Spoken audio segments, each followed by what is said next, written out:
नमस्कार, बहुत बहुत स्वागत आपका अनादि टीवी पर। मैं हूं आपके साथ पारुल। आज बात करेंगे कुत्तों के आतंक से मुक्ति कब। मध्य प्रदेश में आवारा कुत्तों का आतंक फैला हुआ है। बहुत से इलाकों में तो कुत्ते आदमखोर हो चुके हैं और छोटे छोटे मासूम बच्चों को घर से उठाकर मौत की नींद सुला रहे हैं, उनके शरीर को नोच कर खा रहे हैं। ऐसे कई मामले सामने आ चुके हैं जब छोटे बच्चों से लेकर बड़े बुजुर्गों तक को कुत्तों ने अपना शिकार बनाया है। इनमें से बहुत से मामलों में बच्चों और बुजुर्गों की मौत हो गई। कई जगह बहुत से लोग गंभीर रूप से घायल हो गए और अब इन कुत्तों के काटने के बाद रेबीज का इंजेक्शन भी बेअसर साबित हो रहा है। भोपाल में जिस बच्चे को कुत्ते ने काटा था उसे रेबीज का इंजेक्शन लगवाने के बाद भी बचाया नहीं जा सका। आलम यह है कि इतना पैसा खर्च करने के बाद भी आवारा कुत्तों का ना तो वैक्सीनेशन हो रहा है, ना ही नसबंदी। एक तरफ आवारा कुत्ते हैं जो जानलेवा साबित हो रहे हैं, दूसरी तरफ पेट लवर्स हैं जो केवल कुत्तों से प्रेम का दिखावा करते हैं लेकिन उनके लिए कोई ठोस कदम नहीं उठाते, और तीसरी तरफ लापरवाह संस्थाएं जिनके कारण आवारा कुत्ते दिन ब दिन बेकाबू होते जा रहे हैं। ऐसी स्थिति में जनता क्या करे और कुत्तों के आतंक से मुक्ति कैसे मिले, ये जानने की कोशिश करते हैं, लेकिन एक रिपोर्ट के बाद।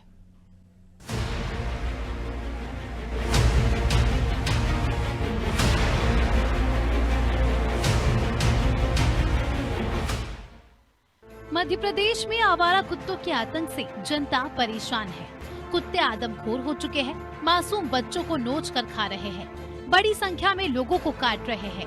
ग्वालियर में एक दिन में 548 डॉग बाइट के मामले सामने आए। भोपाल में महापौर हेल्पलाइन पर रोजाना 50 शिकायतें सामने आ रही है।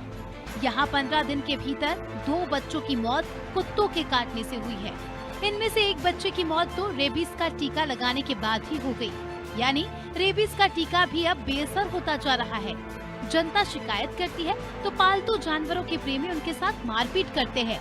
भोपाल में पुराने शहर की चौकी, इमामबाड़ा कॉलोनी और पिपलानी थाना के राजीव नगर में 3 साल के 2 मासूम सहित 4 लोगों को कुत्तों ने काट लिया। आवारा कुत्तों को पकड़ने के लिए पीड़ितों के परिजनों ने डॉग स्क्वाड को बुलाया तो मोहल्ले के पशु प्रेमियों ने गाली गलौज की, मारा पीटा और जान से मारने की धमकी तक दे दी।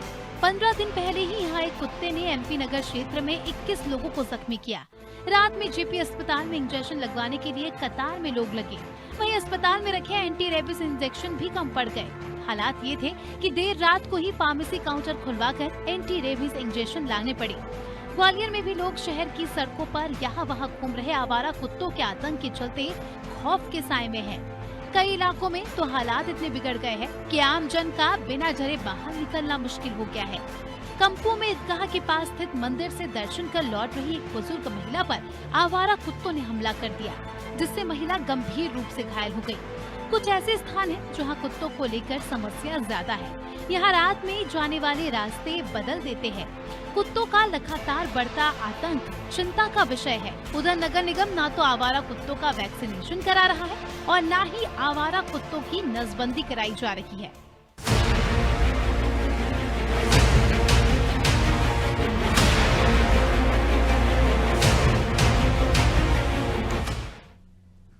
तो देखिए, ऐसे कई मामले हैं जिसमें हाल ही में एक घटना भोपाल से भी सामने आई थी जहां एक 6 महीने की मासूम के कुत्ते हाथ नोच कर खा गए थे, और ऐसे ही मामले सामने आते रहे अलग अलग जगहों से। लेकिन इसका हल क्या है? अगर इसी तरह कुत्तों की संख्या बढ़ती रही तो आम जन का सड़कों पर निकलना दुश्वार हो जाएगा। इसके लिए प्रयास किए जाते रहे हैं जिनमें नसबंदी जैसी प्रक्रिया का शामिल होना, डॉग स्क्वाड का जो अमला है वो स्पेशल फोर्स होती है जो इन्हें पकड़कर किसी सेफ जगह पर रखते हैं जहां पर जो संख्या है उसको बढ़ने ना देने पर भी काम किया जाता है। लेकिन शायद वे बेअसर साबित हो रहे हैं या काम के नहीं है शायद ये सारे तरीके, इसलिए डॉग्स की संख्या बढ़ती जा रही है। लेकिन ये जो डॉग्स की संख्या बढ़ रही है, जिस तरीके से बढ़ रही है उस तरीके से हमलावर भी हो रहे हैं। इनके हमलावर होने के पीछे कई बार किसी का छेड़ना भी होता है, कई बार ये सामने से नॉर्मली जा रहे लोगों को भी अपना शिकार बना लेते हैं। और अब जो छोटे छोटे मासूम बच्चे हैं उन्हें ये किस कदर नोच रहे हैं, ये अपने आप पे चिंता का विषय हो चला है। मध्य प्रदेश के राजधानी भोपाल का एमपी नगर इलाका जहां 21 लोगों को एक साथ कुत्ते ने घायल किया था, जिसके बाद रेबीज के इंजेक्शन कम पड़ गए थे अस्पताल में। आप सोचिए, और ये मामला तो और भी ज्यादा गंभीर है जब इंजेक्शन लगने के बाद भी मौत हो जाती है। तो अब इसका हल क्या है? ये इसी तरह संख्या बढ़ती रहेगी। ग्वालियर से कपिल हमारे साथ जुड़े हुए हैं। देखिए, ग्वालियर में हाल ही में जो घटना सामने आई है, 548 डॉग बाइट के मामले सामने आए हैं। ये अपने आप में सबसे बड़ा आंकड़ा है और जाहिर सी बात है कपिल, यहाँ पर जिस तरीके से डॉग्स की संख्या बढ़ रही है, कुत्तों की संख्या बढ़ रही है, ये आम जनता के लिए काफी हानिकारक हो चला है। 548 लोगों को ये जो कुत्ते हैं वो अब तक घायल कर चुके हैं। इसके लिए प्रशासन की क्या कुछ कार्रवाइयां हैं? क्या वाकई धरातल पर नसबंदी जैसे काम होते हैं, इन्हें पकड़ने का काम किया जाता है? कपिल शहर में जी पारुल आवाज आ रही है आपको? जी कहिए। जी पारुल, मैं आपको बता दूं, शहर में डॉग बाइट के मामले थमने का नाम नहीं ले रहे हैं। मौसम का प्रभाव मानो या फिर इसमें नगर निगम की लापरवाही, लेकिन रात को काम से आने जाने वाले लोगों के मन में अब शहर में निश्चिंत घूमने वाले आवारा कुत्तों का डर बना रहता है।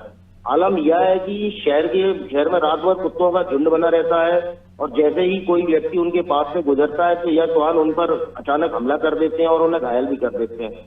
ग्वालियर की यदि हम बात करें तो ग्वालियर के 3 बड़े हॉस्पिटल जैसे कि 1000 बिस्तर का अस्पताल, खुरार का सिविल अस्पताल और हजीरे का अस्पताल में करीबन 1 महीने से रोज 130 से 140 डॉग बाइट के मामले पहुंच रहे हैं, जिसमें पिछले दिनों देखा गया कि 548 मामले जो ग्वालियर में पहुंचे हैं। ये घटना मतलब काफी गंभीर इसमें हुई है। इसमें कई घटनाएं तो ऐसी होती हैं जिसमें छोटी मोटी चोटें लगती हैं, लेकिन कई मामलों में दिल दहला देने वाली घटना होती है जिसमें आवारा कुत्तों के द्वारा छोटे बच्चों पर, महिलाओं पर या फिर बुजुर्गों पर हमला किया जाता है। तो वो इधर उधर भागते हैं और भागने में उन्हें कई बार ऐसा देखा जाता है कि उन्हें गंभीर इसमें हादसे का शिकार वो हो जाते हैं। जी आपको बता दूं, मैं एनिमल कंट्रोल बोर्ड जो कि जिसको एडीसी सेंटर कहा जाता है, पिछले 6 महीनों से ग्वालियर में बंद पड़ा है। इसके कारण शहर में आवारा कुत्तों की संख्या में भी तेजी से इजाफा आया है, लेकिन नगर निगम को इसकी कतई भी चिंता नहीं है। जिम्मेदार इसमें अपना मुंह दिखाते, पीठ दिखाते नजर आते। यही कारण है कि 6 महीने में नगर निगम का एडी सेंटर अभी तक चालू नहीं हो सका। हालांकि अब निगम का इसमें कहना है कि श्वान की बढ़ती आक्रामकता को देखते हुए उनकी धरा पकड़ शुरू की जाएगी और उन्हें इस स्थान पर रखा जाएगा। यहाँ एडीसी सेंटर केंद्र संचालित होता था। एडीसी सेंटर बंद होने से कुत्तों की धरा पकड़ बंद हो चुकी, जिसके कारण शिकायतों का भी तेजी से इजाफा हुआ है। हालात यह है कि लोग सीएम हेल्पलाइन तक लगा रहे हैं, लेकिन इन पर शिकायतों का निराकरण अभी उनका नहीं हो पाया। इस कारण लोगों में असंतोष भी कहीं ना कहीं बना हुआ है। जी पारुल, जाहिर है कि जब मामले इस तरह से बढ़ रहे हैं तो टीम जो प्रशासन की है, नगर निगम की, उनको एक्टिव होकर काम करने की आवश्यकता है। लेकिन अगर वो कुंभकर्णी नींद सोए हुए हैं तो जाहिर सी बात है कि आम जनता को परेशानियों का सामना करना ही पड़ेगा, और वो कर भी रहे हैं। ऐसे में मामले भी बढ़ रहे हैं। रेबीज के इंजेक्शन अस्पतालों में कम पड़ जा रहे हैं, और उससे ज्यादा चिंताजनक बात यह है कि रेबीज का इंजेक्शन लगने के बाद एक जो केस सामने आया है उसके बावजूद भी जो है मौत हो गई। एक बच्चा मौत की नींद सो गया। ये बहुत ही ज्यादा मामले जो अब बढ़ते हुए चले जा रहे हैं। इससे पहले भी हमने जब इस मामले को लेकर डिस्कशन किया था, हमने देखा था, उसके बाद से टीमें गई थी, धरपकड़ शुरू हो गई थी कुत्तों की। कुछ पेट लवर्स भी सामने आए थे, और लेकिन वो लोग भी थे जो इस मामले में प्रताड़ित हैं, पीड़ित हैं। मैं लौट रही हूँ आपके पास। कपिल, शबाना हमारे साथ भोपाल से जुड़ी हुई हैं, उनका रुख करते। देखिए, हमने पिछले दिनों में जब चर्चा की थी, एमपी नगर से 21 केस सामने आए थे, लेकिन हाल ही में जो केस सामने आया है उसमें रेबीज का इंजेक्शन लगने के बाद भी बच्चे की मौत हो गई। इस पर डॉक्टर्स क्या कह रहे हैं, और जो श्वान है उनकी धरपकड़ या उनको किस तरीके से प्रशासन क्या काम कर रहा है, इसको लेकर तो बात होगी। लेकिन ये मामला जिसमें अब डॉक्टर्स क्या कह रहे हैं, इंजेक्शन लगने के बाद भी मौत हो गई, तब तो चिंता हो जाती है और भी ज्यादा। शबाना जी देखिए, बिल्कुल आपको बताना चाहूंगी कि लगातार कुत्तों के काटने का मामला मध्य प्रदेश और खासकर राजधानी भोपाल से सामने आ रहा है। अभी पिछले दिनों 4 साल के एक बच्चे की मौत हो गई है। हालांकि जब इस मामले में महापौर से बातचीत की गई तो उन्होंने कहा कि घटना निंदनीय है, लेकिन जो जानवर है वो बेजुबान है, इसलिए अपनी सुरक्षा करने की आपको कुछ जरूरत है। डॉक्टरों का कहना है कि नगर निगम को इस पर लगातार कार्रवाई की जानी चाहिए, लेकिन आपने देखा कि किस तरीके से जो पिछले दिनों डॉग लवर्स हैं, अगर नगर निगम के अधिकारियों से वो लड़ने लगते, अगर उनके कॉलोनी के कुत्ते या फिर कुत्तों को नगर निगम ले जाता है या इंजेक्शन लगाता है तो कॉलोनी के लोग लड़ने लगते। तो कहीं ना कहीं यहाँ पर सभी को जागरूक होने की जरूरत है, और लगातार इस तरीके के मामले सामने आ रहे हैं, क्योंकि एक माहौल बन जाता है कि जिस कॉलोनी में कुत्ते रहते हैं वहां के लोगों को तो पहचानने लगते, फिर बाहर के जो लोग आते जाते हैं उनको वो काटने लगते हैं। इस तरह के मामले लगातार आप सामने आ रहे। लगातार पिछले दिनों राजधानी के जेपी अस्पताल में 21 मामले सामने आए थे, जिसमें से एक बच्चे की मौत हो गई। और नगर निगम लगातार दावे कर रहा है कि जो है नगर निगम अभियान चला रहा है, सारी चीजें सख्ती से की जा रही, इसके बावजूद भी ये मामले सामने आ रहे हैं। तो कहीं ना कहीं प्रशासन को ध्यान देना चाहिए। अभी पिछले दिनों की बात करूं तो छोटे छोटे बच्चे जो लगभग 2-4 साल के जो बाहर खेलते हैं, उनको भी कुत्तों ने इतनी बुरी तरह से जख्मी किया। हमारे आंखों के सामने का मामला है कि लगातार ऐसे मामले सामने आ रहा है। बच्चों को आप देख भी नहीं सकते, ऐसी स्थिति है सरकारी हॉस्पिटल में। कुत्तों को काटने से लगातार जो रोज डॉक्टर्स परेशान है और अब तो मौतें भी होने लगी। तो कहीं ना कहीं प्रशासन को तो जागना ही चाहिए। इसके अलावा नगर निगम को भी सख्ती बरतनी चाहिए। और बताया ये भी जा रहा है, जानकारी मिलती है कि कुत्तों को इंजेक्शन लगाने के बाद छोड़ दिया जाता है, उन्हें 2-4 दिन के लिए रखा नहीं जाता ताकि जो उनके अंदर का जहर वो फैले ना, लेकिन तुरंत इंजेक्शन लगाने के बाद छोड़ देना भी एक बड़ी लापरवाही यहाँ पर सामने आ रही है। ऐसे कई सारे मामले सामने आ रहे हैं और अब इन मामलों को और भी समझने की हम कोशिश करते हैं। पशु चिकित्सक हमारे साथ जुड़े हैं डॉक्टर शैलेंद्र सोनी जी। आप सोनी साहब, बहुत बहुत स्वागत आपका नादी टीवी पर। सुन पा रहे हैं आप मुझे? डॉक्टर शैलेंद्र, आपको आवाज मिल रही है मेरी? हाँ जी, मिल रही है। आपको मेरी डॉक्टर आवाज साहब? आ रही है? बिल्कुल सर, आपकी आवाज मिल रही है। क्या बताएंगे सर, ऐसे जो केसेस बढ़ते हुए चले जा रहे हैं और अब तो एक केस जो सामने आया जिसमें रेबीज का इंजेक्शन लगने के बाद भी बच्चे की मौत हो गई। मैडम, रेबीज से बच्चे की मौत हुई है या न हुई है, ये अलग बात है कि उसमें नॉर्मल इंजरी हुई होंगी, उसके जो वाइटल ऑर्गन्स होंगे वो डैमेज हो गए होंगे, उसके कारण भी डेथ हो जाती है। तो जरूरी थोड़ी कि रेबीज से ही मरा हुआ बच्चा जी या उसकी डेथ जो है रेबीज से हुई, ऐसा तो जरूरी नहीं है। ये तो नॉर्मल इंजरी के कारण भी, यानी इसे जख्म बड़ा हो या गहरा हो उससे भी आप जोड़कर देख रहे हैं? उससे भी ठीक है, लेकिन सर क्या बताएंगे, क्योंकि स्ट्रीट डॉग्स हैं, उनका कोई केयर करने वाला नहीं होता है। नगर निगम के काम होते हैं जब हम नसबंदी या फिर टीके लगवाने की बात करते हैं, लेकिन उसके बावजूद भी जो संख्या है वो लगातार बढ़ती जा रही है। इसको लेकर आपका क्या कहना है? इसमें मैडम एक फैक्टर नहीं है कि केवल नगर निगम अपना काम करे या पशुपालन विभाग अपना काम करे या हेल्थ डिपार्टमेंट अपना काम करे। जनता और समाज का भी एक योगदान होना चाहिए। जो कॉम्बिनेशन में एफर्ट, कंबाइंड एफर्ट से ही इस समस्या से निजात मिलेगा। कैसे सर, क्या एफर्ट्स हो सकते हैं? हाँ जी जी, कैसे, किस तरह के एफर्ट्स हो सकते हैं सर, क्योंकि अब कई सारे केसेस सामने आ रहे हैं। मतलब जो जिस कॉलोनी में या जिस मोहल्ले में ये कुत्ते हैं, वो वहाँ के लोकल लोगों खुद नगर निगम को हैंडेड ओवर करवाना चाहिए और उनका वैक्सीनेशन और उनका स्टरलाइजेशन जो होता है उसके बाद वापस उसको उसी एरिया में छोड़ दिए जाते हैं। वो डॉग जहाँ से उठाए जाते हैं नगर निगम के द्वारा जी, तो वापस उनको एक्सेप्ट करना चाहिए।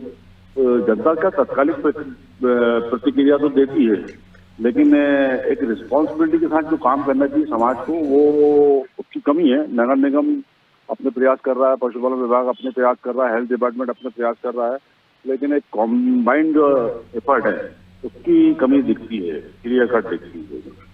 यानी एक आप वजह मान रहे हैं कि इनको वैक्सीनेट करा के वहीं वापस छोड़ देना। दूसरा ये कि आम जनता जो है उसे भी इसमें अपनी भागीदारी दर्ज करानी चाहिए। लेकिन मैं जो सवाल आपसे करना चाह रही हूँ, क्योंकि कई बार जो काटने के पीछे के कारण, क्या आप कुत्ते के साथ किसी तरह से उसे परेशान कर रहे थे, या डॉग बाइट का मामला तब सामने आया जब आपने डॉग को छेड़ा।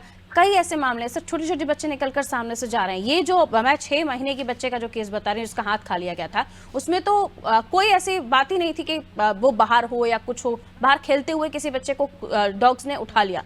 तो इस मामले में क्या करेंगे? इसमें समाज की तो गलती है ही, लेकिन उनके पेरेंट्स की भी गलती है। 6 महीने का बच्चा छोटा, कितना छोटा होता है, उसकी माँ ने अपने पास से अलग कर दिया और वो मतलब अप्रोच में आ गया स्ट्रीट डॉग से। मुझे तो आश्चर्य हो रहा है इस बात को कि 6 महीने का बच्चा या 1 साल का बच्चा अगर स्ट्रीट डॉग के अप्रोच में है, तो ये तो पेरेंट्स की लापरवाही क्लियर कट है। इसमें बिल्कुल दुखद है, लेकिन इसके साथ इसका मतलब ये नहीं कि हम अपने बच्चों की केयर पे लापरवाही करें या ये सब करें। बच्चे हैं समाज। एक मामला नहीं है, 548 केस ग्वालियर में आ चुके हैं। एमपी नगर में 21 लोगों को जो जवान है उसने घायल किया है। रेबीज के इंजेक्शन हॉस्पिटल में काम कर जा रहे हैं। अलग अलग समीक्षा हो सकती है, वो अलग बात है। किसी एक एंगल से आप देख सकते हैं, लेकिन पेरेंट्स की भी ये ड्यूटी है कि अपने बच्चों को सुरक्षित रखें और जहाँ कम से कम स्ट्रीट डॉग देखते हैं वहाँ तो कितना सुरक्षित रखेंगे आप? अगर बच्चा चलकर भी नॉर्मल जा रहा है, उस बच्चे ने कुछ नहीं किया, उसके बावजूद भी ऐसे केसेस हैं कि जब कुत्ते झपट पड़ते हैं तो क्या करेंगे? वो जानवर है ना, वो इंसान नहीं है, तो उस पर ना कोई केस दर्ज होता है, तो उस पर कोई कार्रवाई की जाती है। बिल्कुल, केवल हम इसीलिए हल जरूरी है सर। इसीलिए हल जरूरी है ना, उस पर ना हम केस कर सकते कोई, ना हम उसको मार सकते, ना पीट सकते, क्योंकि वो इंसान की श्रेणी भी नहीं है। उसमें भूखा है, बीमार है, या कोई पुरानी घटना से प्रेरित है वो, ये तो हर डॉग के साथ मतलब हर घटना के साथ अलग से एक मतलब उसकी स्थिति होगी। बिल्कुल, अलग अलग लोग हैं हमारे समाज में जो स्ट्रीट डॉग्स के साथ बहुत अच्छा व्यवहार रखते हैं, लेकिन कुछ लोग ना उनसे ज़्यादा इंटरेक्शन रखते हैं, वो सीधा अपने रास्ते जाते, सीधा अपने रास्ते आना पसंद करते हैं। और जो ऐसे लोग हैं जिनका कोई ताल्लुक नहीं है, उन पर ही ज़्यादा ये हमले दिखाई दे रहे हैं। जो पेट लवर्स हैं उन पर इतना ज़्यादा ये हमले नहीं करते हैं। तो या तो क्योंकि हर कोई आप नहीं, किसी को नहीं बोल सकते ना कि नहीं आप भी उसी तरह थोड़ा सा आप पेट लवर्स हो जाएं तो वो आपसे भी मिलने लगेंगे या घुल मिल जाएंगे। ये ऐसा नहीं कर सकते हम सभी के साथ। तो सभी को अपने अपने तरीके से बचने की आवश्यकता है और प्रशासन को भी जो काम है उसमें तेजी लाने की आवश्यकता है, क्योंकि सर हम जो संख्या है उस पर तो काबू नहीं कर पा रहे, नसबंदी प्रॉपर हो नहीं पा रही। तो संख्या तो हर साल में दो बार हम देख रहे हैं कि 6 नंबर जो है वो बढ़ जा रहे हैं। तो उसके लिए तो प्रशासन को ही काम करना पड़ेगा, सख्ती लानी पड़ेगी, क्योंकि ना रेस्क्यू हो रहा है ना नसबंदी हो रही है। आम जनता को एक सलाह दे सकता हूँ, कोई भी डॉग जो है डॉग बाइट तभी करता है जब सामने वाला डरा हुआ दिखता है उसको। तो बिल्कुल डरने की आवश्यकता नहीं है। अगर आपको झुंड दिख रहा है कुत्तों का, तो आप अगर अकेले हैं तो खड़े हो जाए, 1-2 लोगों और आया तब निकले वहां से। थोड़ी सी प्रिकॉशन कुत्ते की साइकोलॉजी के साथ डील करने की जरूरत है। मान लो कोई अकेले रास्ते पे आप जा रहे हैं और वहाँ झुंड बैठा है, तो थोड़ा रुक जाए, 2-4 लोग। बड़ों के लिए तो आपकी सलाह हो सकती है, लेकिन बच्चे अगर गली मोहल्ले में खेल रहे हैं, बाहर हैं, तो उनके लिए फिर कोई एडवाइस नहीं हो सकती उन्हें। तो फिर पेरेंट्स उनके लिए मैडम पेरेंट्स को ही ध्यान देना पड़ेगा, क्योंकि बच्चे तो अपने समाज के हैं। कई वर्किंग पेरेंट्स हैं, बच्चे खेलने जा रहे हैं तो पेरेंट्स तो उनके पीछे पीछे खेलने नहीं जाएंगे, जाहिर सी बात है। और हमारे ग्रामीण अंचलों में तो हम देखते हैं कि यूं ही लोग बच्चे घूमते हुए दिखाई देते हैं। और इवन शहरों में भी लोग बच्चे ट्यूशन जा रहे हैं, ट्यूशन से वापस आ रहे हैं, स्कूल जा रहे हैं, स्कूल से वापस आ रहे हैं। हमारी सोशल रिस्पॉन्सिबिलिटी भी है। कोई ऐसा जरूरी नहीं है कोई बच्चा निकल रहा है तो पेरेंट ही खड़ा हो वहाँ पे। अगर मैं खड़ा हूँ रोड पे और बच्चा निकल रहा है तो केसेस सामने आ रहे हैं सर। और इसलिए जरूरी है कि जो प्रक्रियाएं हैं, जो बर्थ कंट्रोल की प्रोसेस है या फिर जो रेस्क्यू ऑपरेशंस हैं, स्क्वाड को बढ़ाने की आवश्यकता है। और इसमें पेट लवर्स भी सहयोग करें। देखिए, आप 24 घंटे किसी कुत्ते के साथ नहीं खड़े हो सकते। आप भले ही एनिमल लवर्स हैं, लेकिन उसके बावजूद भी आप 24 घंटे किसी एनिमल के साथ नहीं खड़े हो सकते। और आपको फिर जिम्मेदारी लेनी पड़ेगी, या तो आप उसे पाल लें, डोमेस्टिक बना लें। खैर, मैं लौट रही हूँ सर आपके पास। हमारे साथ कपिल भी जुड़े हुए। कपिल, कितना सहमत हैं आप? डॉक्टर साहब, सैनी साहब, सोनी साहब हमारे साथ जो जुड़े हुए हैं, उनका बताना है कि कई हद तक जो मानव है, मनुष्य है, उसे भी इस मामले में अपने भागीदारी दर्ज करानी होगी। क्या आप भी थोड़ा समझदार हो जाइए। जी पारुल, डॉक्टर साहब जो कह रहे हैं वो अपनी जगह पे बिल्कुल सही कह रहे हैं। इसमें पेरेंट्स को तो सतर्क रहने की जरूरत भी है। बाकी जो नित्य क्रियाएं जो लोगों की होती है, नित्य काम जो लोगों के होते हैं, जैसे बच्चों को बाजार जाना है, स्कूल जाना है, महिलाओं को भी बाजार जाना है, बुजुर्ग लोगों को भी किसी कार्य से निकलना है, पर वो निश्चिंत होकर बाजार इस समय नहीं जा पा रहे हैं कि कहीं ना कहीं डॉग इस समय आकर रूप लेके। जी बिल्कुल, डॉग है, कह रहे हैं लोग, डॉग इस समय आक्रामक होके कि मौसम का प्रभाव कह सकते हैं कि मौसम के प्रभाव की वजह से इस समय डॉग आक्रामक हो जाता है और वो किसी ना किसी वजह से मतलब लोगों पे हमला कर देता है और उनको गंभीर गंभीर रूप से मतलब घायल भी कर देता है। इसमें बस लोगों को अवेयर रहने की जरूरत है कि जब भी अगर ऐसा उनके साथ में हादसा होता है तो डॉक्टरों का भी अक्सर यही कहना रहता है कि इसमें घाव को बांधे ना, इसमें तुरंत उसको पानी से सफाई करें और तुरंत सरकारी हॉस्पिटल, अपने नजदीकी जो सरकारी हॉस्पिटल है वहां पहुंचे और रेबीज इंजेक्शन का इसमें प्रयोग करें। क्योंकि अगर इसमें समय से रेबीज इंजेक्शन नहीं दिया जाएगा उन्हें, तो ये बीमारी इतनी घातक हो जाती है कि ये जानलेवा भी हो जाती है। बिल्कुल, ये बीमारी इतनी घातक है कि आप मेंटली आपको परेशान कर सकती है, आपके व्यवहार में परिवर्तन आ जाएगा। आप कह सकते हैं कि जैसे रेबीज हो जाए उसकी उम्र भी बहुत ज़्यादा नहीं होती। तो कई सारे सवालात हैं इसके साथ ही। और ये भी क्या वाकई ग्वालियर प्रशासन, खासतौर पर महापौर की बात करें, अब तक उन तक भी ये खबर पहुंची गई होगी कि 548 केस सामने आ चुके हैं। तो टीम्स को बढ़ा देना चाहिए, जो बर्थ कंट्रोल के प्रोसेस है उनको बढ़ा देना चाहिए। क्या वो आप परिवर्तन देख रहे हैं, या कोई ऐसे प्रशासनिक अधिकारी ने ऐसी कोई सूचना दी कि आगे क्या काम हो रहा है? कपिल, चलिए, लगता है फोन डिस्कनेक्ट हुआ है कपिल का। शबाना, इस मामले में हमने देखा कि जब ऐसे केसेस सामने आना शुरू हुए कुछ दिनों पहले, तो सख्ती आई थी, तेजी आई थी, दिखाई दी थी, और हमने देखा था कि रेस्क्यू करने के लिए भी लोग पहुंच रहे थे। लोगों ने, अब हेल्पलाइन नंबर भी जारी हो गया है भोपाल में, तो लोगों को करना इतना है कि उस नंबर पर डायल कीजिए और आप कम से कम सुविधा पा सकेंगे, और डॉग्स जो हैं उनको रेस्क्यू किया जा सकेगा या लेकर जाया जा सकेगा। जी देखिए, बिल्कुल आपने सही कहा। जो डॉक्टर साहब भी कह रहे हैं वो भी सही है कि यहाँ पे जन सहयोग की जरूरत है, लेकिन कहीं ना कहीं आप देखिए, जब नगर निगम के अधिकारी आते या कर्मचारी आते तो इस तरह के कुत्तों को कॉलोनी से ले जाते, लेकिन वहाँ के जो स्थानीय लोग रहते इसका विरोध करते। तो कहीं ना कहीं जन सहयोग की तो जरूरत है और अपनी सुरक्षा की भी जरूरत है। लेकिन आप ये भी देखेंगी कि सभी माता पिता बच्चों के पीछे पीछे तो नहीं घूम सकते ना, क्योंकि उनको स्कूल जाना है, बाजार जाना है और जरूरत के अन्य सामान लेने जाना है। तो कहीं ना कहीं ऐसी घटना होती है। इसमें जो है आम लोग भी नहीं जिम्मेदार होते, लेकिन कहीं ना कहीं नगर निगम के जो अधिकारी हैं, जो कर्मचारी हैं, जो उनको भी ये जिम्मेदारी संभालनी चाहिए। अभी मैं आपको कल की घटना बताऊं तो कल मैं जब न्यू मार्केट स्थित एक जगह पे मौजूद थी तो 2-3 कुत्ते मेरे ही पीछे पड़ गए, लेकिन वहां पर 2-4 लोग मौजूद थे जिन्होंने मुझे बचाया, लेकिन वो कुत्ते जब तक मैं वहां से हटी नहीं तब तक मेरे पीछे पड़े रहे। हालांकि मैंने तो कोई छेड़खानी की नहीं थी। कई बार कुत्ते मौसम की वजह से भी ऐसी हरकतें करने की वजह से लोगों को बड़ी यहाँ पर घटना देखने को मिल रही है और लोग परेशान हो रहे हैं यहाँ पर। बिल्कुल, अब इसका तरीका महज यही है कि आप खुद जागरूक रहें। अब देखिए, हम वैसे भी देख रहे हैं कि डिजिटल माहौल है, बच्चा वैसे ही बहुत ज्यादा बाहर नहीं निकलता है, और अब जब ये कुत्तों के अटैक के डर से आप बच्चे को और भी बाहर नहीं निकालेंगे तो उसकी फिजिकल एक्टिविटीज किस तरह से होगी। और कई जगहों पर तो इतना ज्यादा लोड ही नहीं होता, बच्चे आराम से घूम रहे हैं, खेल रहे हैं, उनकी रूटीन एक्टिविटीज कर रहे हैं। तो अब लेकिन पेरेंट्स को डर होने लगा है, पेरेंट्स को अब इस बात का डर होने लगा है कि कहीं हमारा बच्चा बाहर खेल रहा है, सेफ है कि नहीं है। और थोड़ी सी भी आवाज आती है तो अपने जो माताएं हैं, जो महिलाएं हैं, वो जाकर बाहर देखना शुरू कर देती है कि कहीं हमारे बच्चे पे तो अटैक नहीं हो गया। तो ये डर हो गया आप लोगों को। बहुत बहुत शुक्रिया आप सभी का हमारे साथ चर्चा में जुड़ने के लिए। तो ग्वालियर में 548 केस जहां पर डॉग बाइट्स के मामले सामने आए। भोपाल में 21 केसेस सामने आए थे कुछ दिनों पहले, 15 दिनों पहले 6 माह की बच्ची जिसका हाथ खा लिया था कुत्तों ने। अभी हाल ही में जो केस सामने आया जिसमें डॉक्टर साहब ने कहा कि हो सकता है कि उसके जख्म गहरे हों, किसी तरह का इन्फेक्शन उसको हुआ हो, रेबीज से मौत ना हुई हो, लेकिन कुत्ते के काटने से जरूर मौत हुई है, भले ही कारण अलग अलग हो सकते हैं। तो ऐसे कई सारे मामले से पहले बुजुर्ग महिला के ऊपर अटैक हुआ था। आप शांति से खड़े हुए तब भी ये कुत्ते अटैक कर सकते हैं, क्योंकि ये उनका सीजन है मूड खराब होने का। ये नहीं है तरीका कि आप ये सिर्फ तर्क दे दें।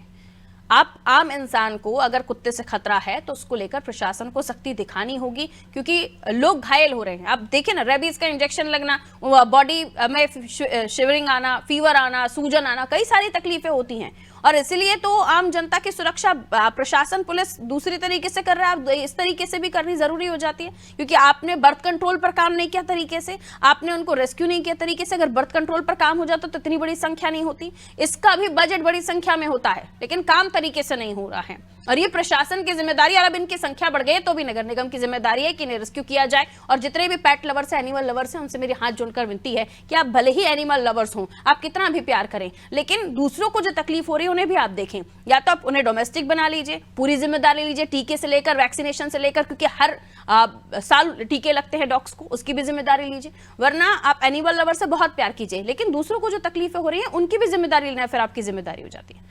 रखिए अपना ख्याल, सुरक्षित रखिए। डॉग्स हैं अगर आपके आसपास तो प्रशासन को, नगर निगम को सूचित कीजिए, वरना हेल्पलाइन नंबर जारी हो चुके हैं, उस पर भी आप संपर्क कर सकते हैं, लेकिन जागरूक रखिए। रखिए अपना ख्याल। नमस्कार।